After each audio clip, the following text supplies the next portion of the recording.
એક ગામમાં અલગ-અલગ સ્વભાવ અને કુદરતી રીતભાતવાળા લોકો રહેતા હતા. આ ગામનો સરપંચ રમેશભાઈ ખૂબ નિષ્ઠાવાન અને સૌની મદદ માટે હંમેશા તૈયાર રહેતા. ગામમાં એક શેઠજી હતા, જેનું નામ ધનજીભાઈ, જેઓ ખૂબ દાનશીલ હતા, પણ પૈસાની ઘમંડ ન કરતા. ગામના નાનકડી ચાયની હોટલ, જે હરિભાઈ ચલાવતા, ત્યાં ગામના લોકો રોજ સાંજે વાતો કરવા ભેગા થતા. એક દિવસ હોટલમાં એક અજાણ્યો માણસ આવ્યો. તેની વાણી સુખદ અને વિચારો અનોખા હતા. લોકો એને લઈને જિજ્ઞાસુ થઈ ગયા. થોડા દિવસો બાદ ખબર પડી કે તે વિદેશમાં શિક્ષણ લીધેલ ભણેલ ગણેલ વ્યક્તિ છે, જે પોતાનું ગામ વિકાસ માટે પાછું આવ્યું હતું.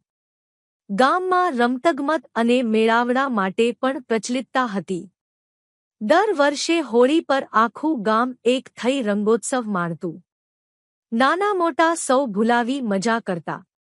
એક દિવસ ગામમાં નદીના કિનારે એક જૂની મૂર્તિ મળી અને એ ચર્ચાનો વિષય બની. આખું ગામ એકત્ર થયું અને વિશેષજ્ઞોને બોલાવી તેનું રહસ્ય ઉકેલાવ્યું. આ રીતે ગામના લોકોનું જીવન હંમેશા રસપ્રદ બનતું, નવાનવા ચમત્કાર અને પ્રસંગો સાથે.